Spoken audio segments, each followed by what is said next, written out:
कक्षा 11वीं के सभी विद्यार्थी ध्यान दें। आज की इस क्लास में हम राजनीति शास्त्र का सेट ए पढ़ेंगे। 6 मार्च के दिन आपका जो पेपर होने वाला है राजनीति शास्त्र का, उसके लिए देखिए हम यहाँ पे कुछ ऐसे क्वेश्चनों को पढ़ेंगे जो 100% आपके वार्षिक परीक्षा में आपको देखने को मिलेंगे। तो वास्तव में आपको अच्छे से अच्छे अंक अगर वार्षिक परीक्षा में प्राप्त करने हैं तो सारे प्रश्नों को आप कंप्लीट करें। 3 सेट के द्वारा मैं आपको यहाँ पे पूरे प्रश्नों को कंप्लीट कराऊंगी। आप जानते हैं एक वीडियो में पूरे क्वेश्चन कंप्लीट नहीं हो सकते हैं, तो सेट ए, बी और सी के माध्यम से हम सारे प्रश्नों को कंप्लीट करेंगे। तो मैं यहाँ पे सारे वीडियो आपको दूंगी, तो आप पूरे वीडियो को कंप्लीट करके वार्षिक परीक्षा में आप अच्छे अंक प्राप्त करें। तो चलिए बिना किसी देरी के हम हमारे प्रश्नों की ओर बढ़ते हैं। तो ये आपका यहाँ पे पहले पेज पे आपको इस तरह से निर्देशांक देखने को मिलेंगे और ये यहाँ पे इंग्लिश में, इंग्लिश मीडियम वाले बच्चों के लिए। तो चलिए बिना किसी देरी के हम हमारे प्रश्नों की ओर बढ़ते हैं। तो ये आपका पहला प्रश्न, सही विकल्प चुनिए। पहला है, भारतीय संविधान सभा द्वारा संविधान को किस दिन स्वीकृति प्रदान की गई थी? तो 26 नवंबर 1949। दूसरा है, नीति निर्देशक सिद्धांतों की प्रमुख कमी है, तो क्या है? कानूनी शक्ति का अभाव। ये क्या है? नीति निर्देशक सिद्धांतों की कमी है। तीसरा है, नौकरशाही शब्द सर्वप्रथम कहाँ प्रयोग हुआ था? तो फ्रांस में। फ्रांस में इसका प्रयोग सबसे पहले हुआ था।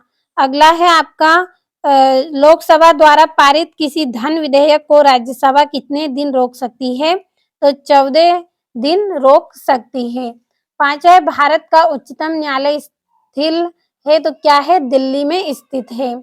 छठा है, नगर निगम की संरचना में सम्मिलित होने वाली इकाई, तो क्या है? परिषद, वार्ड समितियां, नगर आयुक्त एवं मेयर अथवा महापौर। तो इसका आंसर आएगा आपका उपयुक्त सभी। तो यहाँ से आप सारे प्रश्नों का अच्छे से स्क्रीनशॉट लें, भरोसा रखें, सारे प्रश्नों को आप अच्छे से कंप्लीट कर लें और अच्छे अंक आप वार्षिक परीक्षा में लेके आए। तो चलिए बढ़ते हैं दूसरे प्रश्न की तरफ। तो ये आपका यहाँ पे तीसरा है, चौथा, पांचवा और ये आपका यहाँ से छठा। और दूसरा प्रश्न आपका रिक्त स्थान है। तो सभी के आंसरों को मैंने कंप्लीट कर दिया है ताकि समय आपका कम लगे और अच्छे से आप कंप्लीट कर सके सारे प्रश्नों को।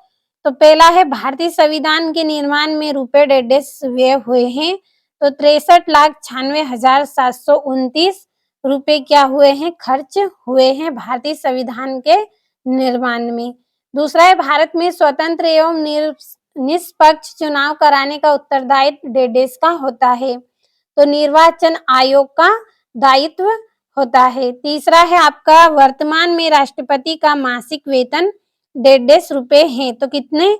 5 लाख रुपए है। चौथा है, राज्यसभा के सदस्यों की संख्या डेढ़ है, तो कितनी? 250। पांचवा, भारतीय संविधान निर्माता संविधान का एक डेढ़ बनाने के पक्षधर थे, तो संतुलित दस्तावेज बनाने के पक्षधर में थे। छठा है, प्लेटो का प्रमुख ग्रंथ डेढ़ है, तो क्या है? रिपब्लिक है। तो ये आपके यहाँ पे रिक्त स्थानों को हमने अच्छे से पढ़ लिया है, आपको अच्छे से कंप्लीट कर लेना है। देखिए समय है आपके पास, अभी आप अच्छे से मेहनत करेंगे तो सारे प्रश्नों को कंप्लीट कर सकते हैं। तो अच्छे से मेहनत करिए और वार्षिक परीक्षा में आप अच्छे अंक लेके आए। चलिए बढ़ते हैं हमारे तीसरे प्रश्न की ओर।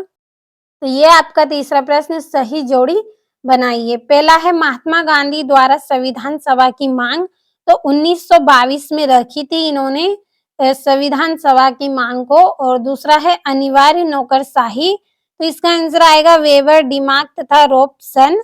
और तीसरा है, संघी सूची, तो इसकी जोड़ी रहेगी 97 विषय। चौथा है, अनुच्छेद 370 संबंधित था, तो किससे? जम्मू कश्मीर से संबंधित था। पांचवा है आपका, हिंद स्वराज, तो इसकी जोड़ी रहेगी आपकी गांधी जी। और छठा है, प्रत्येक व्यक्ति को मत देने का अधिकार है, तो इसका आएगा राजनीतिक समानता में। और सातवां है, मानव अधिकार, तो इसकी जोड़ी आएगी एमनेस्टी इंटरनेशनल। तो यह आपका यहाँ पे तीसरा प्रश्न कंप्लीट हुआ और यहाँ से इंग्लिश मीडियम वाले बच्चे आप इनको कंप्लीट कर लें। और ये आपका चौथा प्रश्न, एक वाक्य में उत्तर। तो यहाँ से आपको अच्छे से स्क्रीनशॉट लेना है, सारे प्रश्नों के आंसरों को मैंने कंप्लीट कर दिया है। चलिए बढ़ते हैं 5वें प्रश्न की ओर। तो ये आपका यहाँ पे 6ठा और 7वां है। कंप्लीट कर लें, आप भरोसा रखें सारे प्रश्नों को। देखिए समय आपके पास है, इतने समय में आप अच्छे से सारे प्रश्नों को कंप्लीट कर सकते हैं। तो पूरा वीडियो लास्ट तक ज़रूर देखें और कंप्लीट कर लें सारे प्रश्नों को। और ये यहाँ से आपका 5वां प्रश्न है। तो सारे प्रश्नों का आपने साथ में स्क्रीनशॉट लिया होगा, तो अच्छे से आपको कंप्लीट करना है। और ये आपका 6ठा है, हमें संविधान की आवश्यकता क्यों पड़ी? 7वां है, उच्च न्यायालय के प्रमुख कार्य तथा क्षेत्र अधिकार लिखिए। और 8वां है, संघ राज्य का निर्माण कब और कैसे होता है? और 9वां है, भारतीय संविधान में संशोधन की प्रक्रिया को संक्षेप में लिखिए। और ये आपका यहाँ पे 10वां, भारतीय संविधान की कोई 3 विशेषता आपको बतानी है। तो सारे 2-2 नंबर के प्रश्न हैं। अच्छे से आप यहाँ से सारे प्रश्नों का स्क्रीनशॉट लें और अच्छे से आप कंप्लीट कर लें। अब चलिए पढ़ते हैं 11वें प्रश्न को। तो ये आपका 11वां प्रश्न है, राजनीतिक सिद्धांतों के प्रमुख उद्देश्यों को संक्षेप में लिखिए। और 12वां है, समानता एवं स्वतंत्रता पर इस पर एक दूसरे के पूरक होते हैं, स्पष्ट कीजिए। और सामाजिक न्याय का महत्व बताना है आपको। और 14वां है, नागरिकता प्राप्त करने की शर्तें लिखिए। और 15वां है, भारतीय धर्मनिरपेक्षता की कोई 5 आलोचना आपको बतानी है। तो सारे प्रश्नों को अच्छे से कंप्लीट आपको कर लेना है। चलिए बढ़ते हैं 16वें प्रश्न की ओर। ये आपका 16वां है, मौलिक अधिकारों की विशेषता लिखिए। 17वां है, संसद की 4 शक्तियां आपको बतानी है। और 18वां है, ग्राम पंचायत के प्रमुख कार्य लिखिए। और 19वां है, नागरिकों के राजनीतिक कर्तव्यों पर प्रकाश डालिए। और नैतिक कर्तव्य क्या है, कोई 5 नैतिक कर्तव्य आपको बताने हैं। और ये आपका 20वां है, प्रत्यक्ष मतदान प्रणाली के गुणों का वर्णन कीजिए। तो 4 नंबर का प्रश्न है, अच्छे से आपको कंप्लीट कर लेना है सारे प्रश्नों को। और ये यहाँ से आप सारे प्रश्नों का अच्छे से स्क्रीनशॉट लें और अच्छे से आप कंप्लीट कर लें।